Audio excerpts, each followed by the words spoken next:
So, Trev, I want to dive into this last part of the breakdown, and we're just going to kind of take a quick look at some of the matchups in this game that we find most intriguing. And we're going to begin with the Notre Dame offense. And I know there's one matchup for sure that you are absolutely going to have your eye on as and we'll get to more specifics about it tomorrow, but as far as one that will impact the game one way, could impact the game one way or the other in this matchup. And you hinted about it last week, and we're going to start diving into that now. Yeah, man, I'm excited to talk about it and get more in depth with it tomorrow because I got a lot of fun numbers to kind of back this all up. But Notre Trev's Dame's been nerding out the last couple of days, fellows. Oh, So, I mean, I'm talking just pages and just pages. Of, I mean, it's a lot. Love it. No, it's good stuff, man. It's good stuff. But the biggest matchup that I'm going to watch on offense is the tight ends and the linebackers and the safeties. And, it's tough because, you have your givens, right? Like Jeremiah Love, Jadarian Price, obviously people are going to watch them. Riley Leonard has to perform well. I started thinking about Riley Leonard's performance and who can kind of get him jump-started. And then I started thinking down the latter half of the season when Mitchell Evans started coming on. I started thinking about the Purdue game when, Riley Leonard was needing to start getting in a rhythm early. And a tight end, I believe, was his second completion of the game. I think it was to Cooper Flanagan.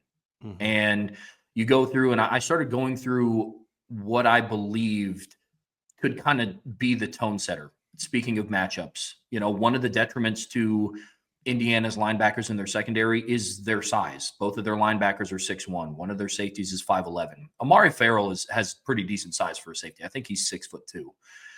But then you go through and you look at Notre Dame's tight end room. Mitchell Evans is 6'5". Eli Raridan is 6'7". Cooper Flanagan is 6'6".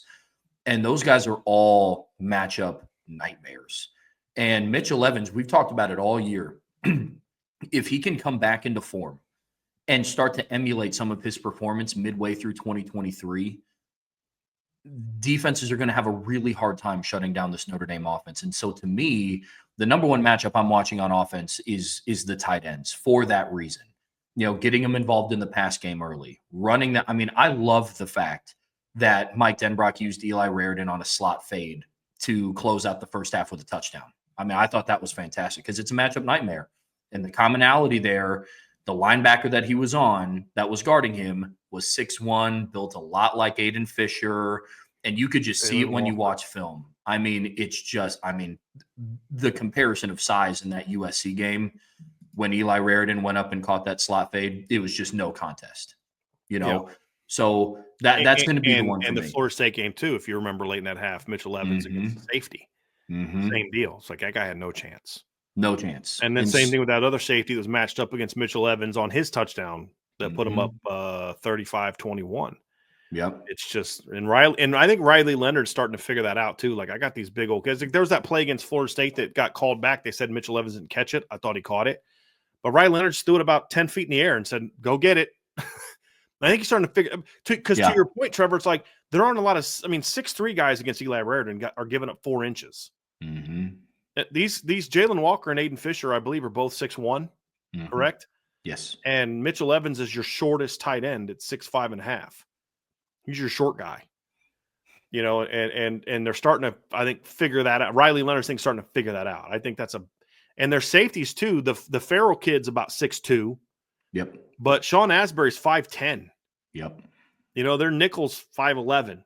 You know what I mean? So I think that's a great observation, Trevor. There's another one that I think is going to have a big impact in this game also, and that's this is an area that's worth watching, and that's the Notre Dame offensive tackles, Anthony Knapp and Emil Wagner against Mikhail Kumar and Lindell Carr, especially Mikhail Carter. This is, again, Trevor, you talked about it. It's a first-team All Big Ten kid.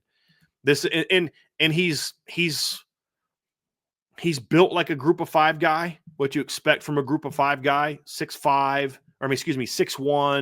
260, not super big, doesn't look the part, right? Doesn't look like just a chiseled, kid. He doesn't look like it. So if you're watching warm-ups, you're like, that's their best defensive lineman. Like, he's not a get off the bus, first guy off the bus guy, right? I mean, can we agree on that? He's not a guy that's like, when you get off the bus, that's the first guy you want getting off the bus, like Notre Dame's going to be doing with, like, Charles Jagasaw and Bryce Young and, guys like that. No, he's one of the last guys off the bus. But then you pop on the film, or then the game starts. Man. And it comes in, and you're like, ooh, this kid's a good football player. 15 tackles for loss this season, Trev, 10 sacks.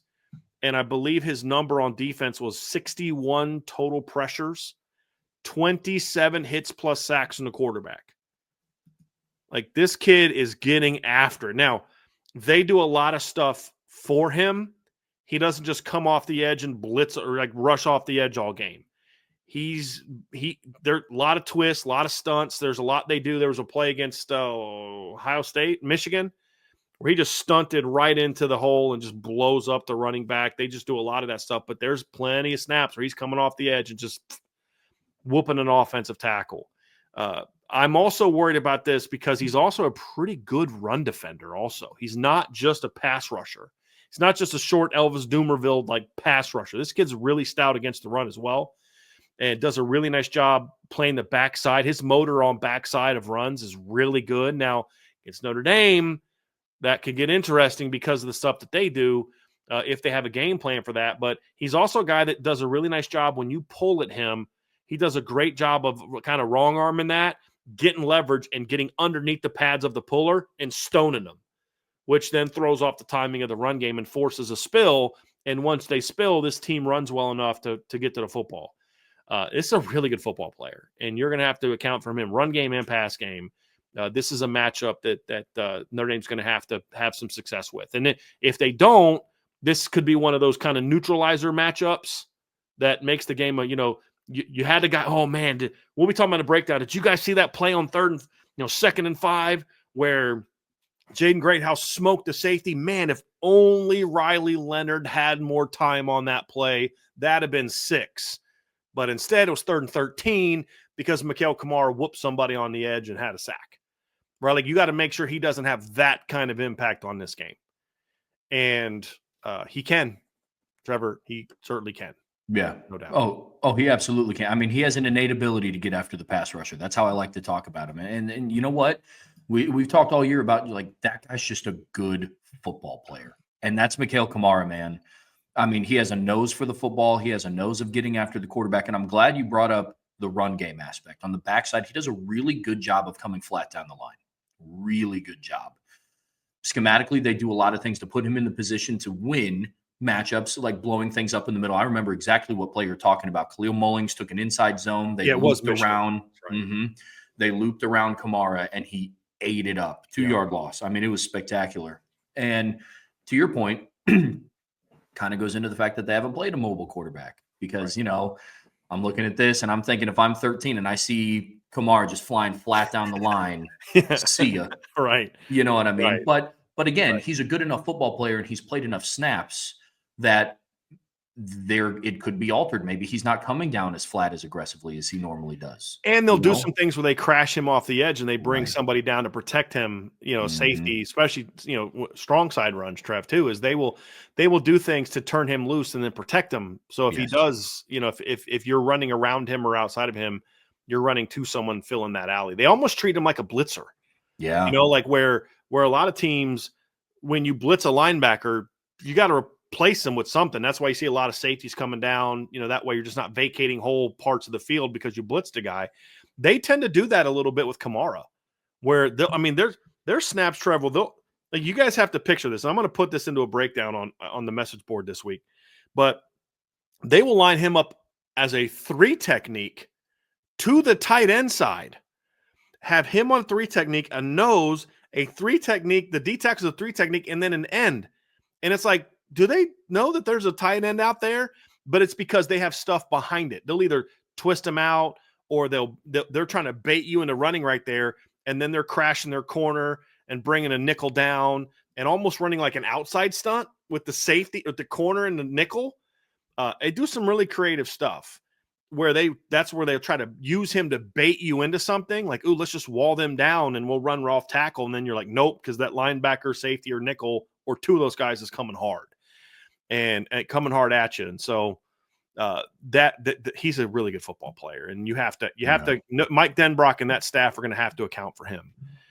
There's no question about it. He's going to be a big part of it. And then, the last one, Trev, and we'll dive more into this tomorrow and on Thursday, but the corners at Indiana are pretty good football players. They're also not very big football. Notre Dame's been playing a lot of 6'2" corners this last month of the season, a lot of tall, long, rangy corners. These kids aren't that. They're really technically sound. They're really good football players, but they're smaller guys.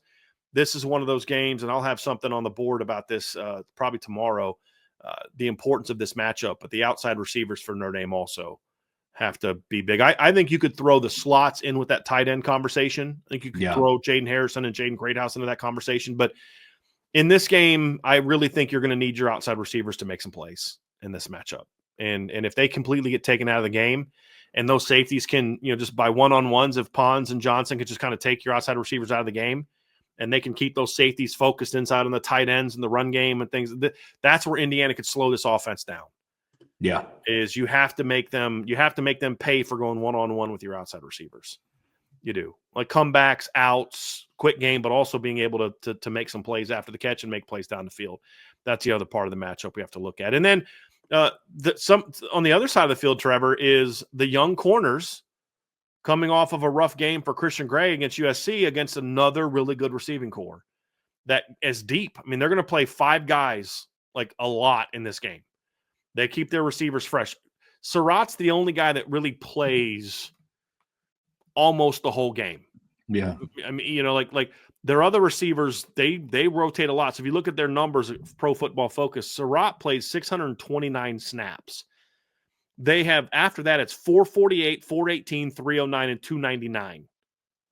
Like those next 5 guys or those next 4 guys all rotate a lot. Surratt's their dude. Those 4, he's the boundary receiver. Those other 4 rotate a lot. And that's what USC did. USC rotated a lot of different bodies at Notre Dame corners. And you can be sure that they saw that film and they're going to do that. So that matchup of Notre Dame's outside receivers and really just overall, I mean, Jordan Clark against their slots, just overall the secondary against their receivers is a big matchup in this game. We think the secondary is really good. We think that they just had a rough game against USC. This is your chance to prove that that was an anomaly. Or you struggle again and you realize like maybe they're not as good as we thought without Benjamin Morrison. You know what I mean? So we're going to get some answers about how good this secondary really is in this game, because this will be one of the better receiving cores. Like I would say that Indiana, I'm thinking this through. So I would say they probably have one of the 5 best receiving cores in the playoff. Yeah. It's them, it's Oregon, it's Ohio State, it's Texas, Arizona State, no. SMU's got athletes, but I don't know if they have Penn State, definitely not. No. We're talking receivers. Clemson, definitely not. Boise State, no. Boise State, no, definitely not. Yeah, I mean, they're in that top group with Ohio State, with Oregon, with Texas.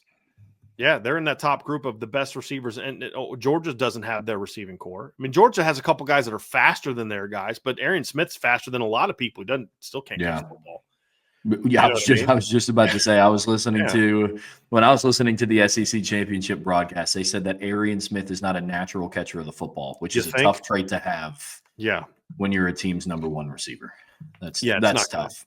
But with this secondary matchup with the corners and the receivers, one thing that I think is going to be an interesting matchup is kind of the game within the game of, USC did rotate in a lot of guys, and Notre Dame's corners were very gassed, and Indiana does the same exact thing. So on top of the performance on the field, I think it's going to be interesting to see how, Mike Mickens and Christian Gray and Leonard Moore kind of handle that in back-to-back games. Now watching the film, I do firmly believe that it was just fatigue from a very long season, because Notre Dame was not the only team that was dog tired in the last week of the year, right? But it is going to be interesting. To your point, Brian, we're going to get a lot of answers around, was it a fluke, or do teams with receiver depth give Notre Dame problems because of their lack of cornerback depth? Right. Because they had an injured cornerback against Louisville, but it wasn't Benjamin Morrison that was injured against Louisville. It was Christian Gray. Right. So you had Leonard Moore and Benjamin Morrison. Now we're going to find out. Now, again, they held their own, more than held their own against Georgia Tech. this is a different kind of receiving core. It's got some of the speed and quickness that Georgia Tech has with Singleton and Rutherford, who are smaller, quicker guys, but they also have a 6'2" kind of 6'3" kind of guy in Elijah Surratt that presents some of the problems that Deuce Robinson and Ja'Cory Brooks presented against this Notre Dame receiving core in that game as well. So it's going to be an interesting battle. And then the same battle that we talked about on the other side of the ball, Trev, is the edges. Right? The Notre Dame edge rushers against we're going to talk a lot about the interior and all that stuff, but this is an intriguing matchup. Their tackles are not overly athletic and talented, but they're very solid. Carter Smith and Trey Wedig, they're very solid players. Very steady players, but also not very athletic guys. The Notre Dame edge players, there's some athleticism there with Bryce Young and Josh Burnham and Junior Telemaka, but they haven't been overly consistently productive. Is there a give here? Does Notre Dame's athleticism carry the day, or does the steadiness and length and size of the Indiana tackles carry the day? That's another matchup that I think is going to have a big impact on this game. It's always, you could say it's always unique, but this one's unique because they're polar opposites. Notre Dame's edge rushers are young and talented, and and there's some ability there, but they don't produce to their talent level, in my opinion. The Indiana tackles don't have nearly the God-given ability. They have the God-given size, but not the God-given ability that the Notre Dame kids had, but they're super steady. And an underappreciated part of this is Bob Bostad is their offensive line coach. For those who remember when Wisconsin's offensive line first became great, it was under Bob Bostad. He eventually left for the NFL and then came back to Wisconsin, coach of linebackers. He interviewed to replace Harry Hiestand back in 2017. He was one of the guys that we interviewed. It was him, and then it was a guy that was, I believe, the offensive line coach with the Texas A&M, who had worked with Chip Long before in the past at Illinois. And so it was Joe Gilbert, I think is his name, and then Jeff Quinn. Well, Bostad would have been a home run hire if Brian Kelly was smart enough to hire him to replace Coach Hiestand. Was not smart enough to do that. This guy's a heck of an offensive line coach, and he has an old school Wisconsin offensive line. Big old country boys. I think two of them are from Wisconsin. Yeah. You know what I mean? Yeah. And Drew Evans transferred here. He's out, but Trey Wedig transferred from Wisconsin as well. This is what you used to get at Wisconsin. Not very athletic, not super mobile, but big and physical and well coached. That matchup on the edge against the Notre Dame players who are the exact opposites is certainly one that's going to have a big impact on this game. Yeah, I think you explained it really well. I mean, it's what's going to give. Is it going to be the inconsistency of Notre Dame's edge rushers, or is it going to be the lack of athleticism of the IU tackles? So I know last week we talked about Bryce Young kind of being a guy that could kind of blow this playoff wide open and start leading a charge for the Notre Dame edge rushing crew. And I think this Indiana game is going to give us a good indication of, is that something that is realistic, or are they going to kind of go with more of the veteran presence of, the Josh Burnhams and the Junior Tuialamakas? Moral of the story for me, I don't care who it is. It could be Logan Thomas, but as long as somebody goes in and is able to, as long as somebody's able to go in and make an impact off the edge, that's going to be what's interesting. And maybe there's a package with Logan Thomas and Bryce Young, two athletic kids. If there's one thing that Al Golden is able to sniff out, is he's able to hurt you in things that you don't do well. So that might be third down package super interesting, Trevor, with maybe a Logan Thomas, a Jalen Sneed, guys like that. Very interesting. And do they look to maybe bring some more linebacker pressures off the edge to use that speed around those tackles? Maybe slam the defensive ends right into the face of the tackles and then bring some of that speed off the edge. Not into them, but cross their face, but do it. There's two different ways to slant. One is I'm trying to slant across your face to get into the gap. The other one is I'm trying to slant across your face to make you occupy me because we're bringing something right off me around the edge. Could there be some of that stuff? Where I think this could be a game where you got to be really careful with your twists and stunts, but if you do them right, you could have some success because they're not an overly athletic group. To your point. Yeah, Ohio State did that with JT Tuimoloau. They rushed him. They had him slant inside, and Cody Simon looped around. So the left tackle took Cody Simon because he had already had 2 sacks at that point. JT had a free rush on the quarterback. So it's going to be interesting to see what they dial up. So that's kind of the matchups part of it, Trevor. I mean, we think we covered a lot tonight, right? We're going to dive into even more detail. Think about this, folks. You're going to get even more detail in the next couple days when we do our shows at 2:00 these next couple days. Tomorrow's breakdown is going to be focused on the Notre Dame offense against the Indiana defense, and we'll dive into that. But we did have a few super chats that I want to get to, Trev, before we get into this. We had one from my guy Riza. Thank you so much, Riza. Excited for the tailgate on Friday. Appreciate the super chat. I am too. I'm looking forward to. I hope you're going to be there. Looking forward to meeting you as big time for sure. Big Hoss with a super chat. Thank you, Big Hoss. Good evening, fellas. My wife and I just had our first child yesterday morning. Watching this show while rocking my newborn to sleep gives me so much joy. Love the show. Big Hoss, awesome. Man, we appreciate you so much for being with us tonight. And I just love the fact that this newborn is getting to hear our voices already. You're indoctrinating your child pretty quickly, and we're here for that. We support that fully, indoctrinating them into the Irish Breakdown community. We're all for that. But hope Mama's doing really well. Hope your young baby is doing very well. First child, I truly can't fathom that because we don't have a child. So, man, that's awesome. Congratulations, really awesome. That's awesome. Michael S. with a super chat says, "What previous Notre Dame opponent defensive front and backs most resembles Indiana's?" We were asked this the other day, Trevor, and I'm having a little bit of a tough time with it because I don't know that there's necessarily one that comes to mind. I think maybe Louisville, but like Louisville was a little bit bigger, I think, on the edge. Yeah, but I mean, Ashton Gillott is a similar matchup problem that I think Mikael Kamara is. Yeah. In my opinion, I think Ashton's a little bit taller and similar girth. And we saw and he plays with a similarly high motor. They'll move him all around the D line a lot like Indiana does with Mikael Kamara. So I think Louisville had some beef up the middle as well, like Carpenter and CJ West. I think Louisville's probably Georgia Tech has a very different type of defensive line. They're just big. Massive. Zeke Biggers is massive. The other kid is at Vandenborg or whatever. Yeah. He's a big old kid. They're more of a space-eating power type of D-line. Indiana has a little bit of that to them with CJ West at nose, but even he can penetrate. He can be disruptive. So I think Louisville's probably the closest that we've seen in my opinion. Trev, I don't know if you agree or disagree with that. Because we were asked that last week about but I think their backers are different. I think their backers are closer to what Georgia Tech had. Yeah.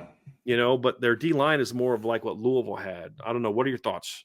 No, I'm the same. I mean, Ashton Gillott and Mikael Kamara have a lot of comparisons. I think Ashton Gillott is like 6'3", 275. Listed there, Kamara is, Mikael Kamara is 6'1", like 265. So give or take a couple of inches and like 10 pounds, and you'd probably easily find that 10 pounds if Mikael Kamara was 2 inches taller. So, how they use them is very similar. They get after the quarterback. When Gilotti's at his best, they get after the quarterback similar. This kid's way more consistent than Gilotti was. Yeah. So, no, I agree with that. I mean, because outside of that, like linebacker-wise, it's not Louisville's linebackers. So I would say Georgia Tech's linebackers and Louisville's defensive line. Yeah. Good stuff. Michael S. also said, is Keon Keeley doing what was expected when recruited? Would he have made a difference at Notre Dame? No, he has hardly played at all there. So, no, he's not doing what was expected. We've made a difference at Notre Dame. I don't know the answer, but I think yes. I've said this before. I think Keon Keeley needed a place like Notre Dame. He needed the structure, the push, the smaller classrooms, the more individual attention, the more of if you go do something that you shouldn't be doing, it's not going to fall through the cracks like it does at a bigger state school like the University of Alabama.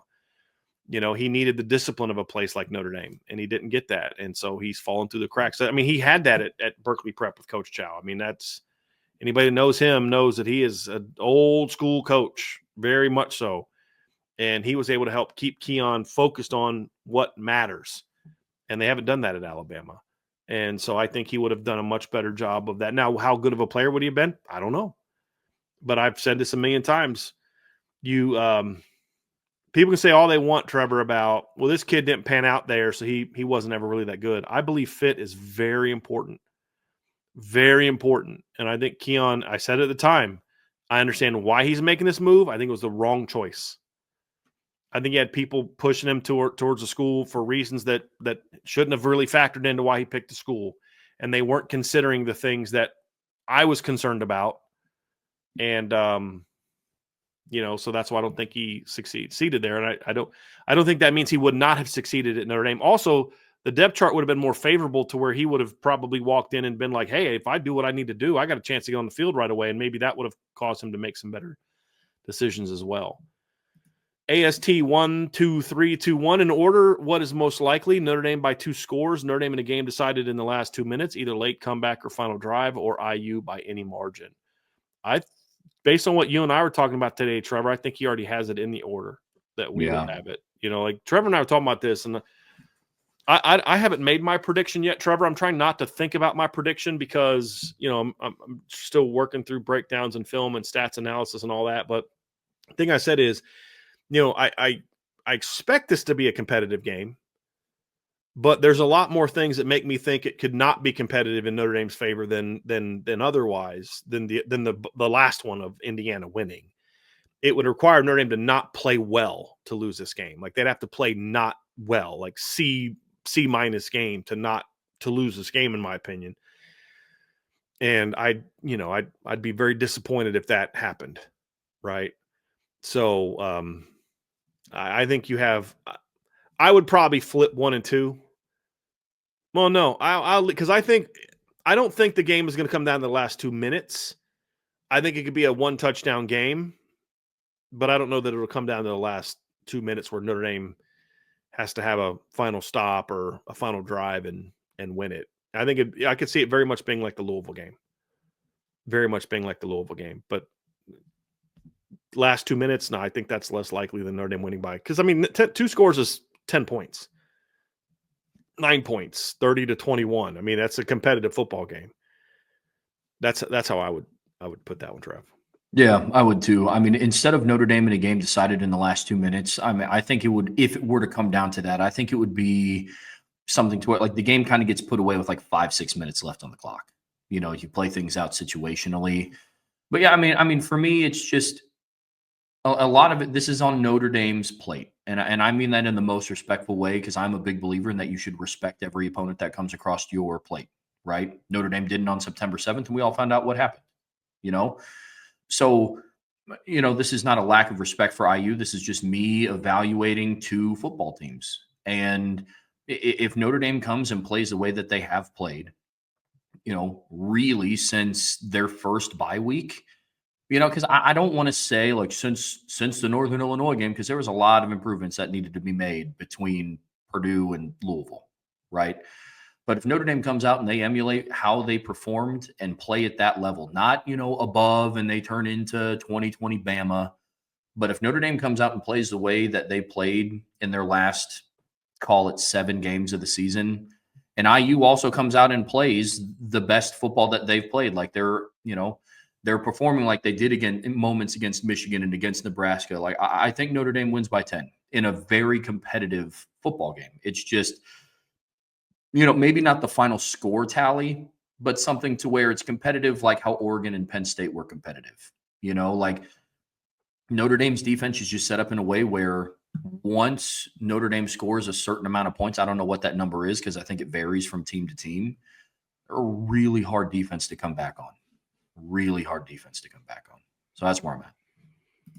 And then the last one here from Michael S. OSU, thank you, Michael, very much. OSU is big and fast. Notre Dame is athletic. Is that enough to beat Indiana's O-line?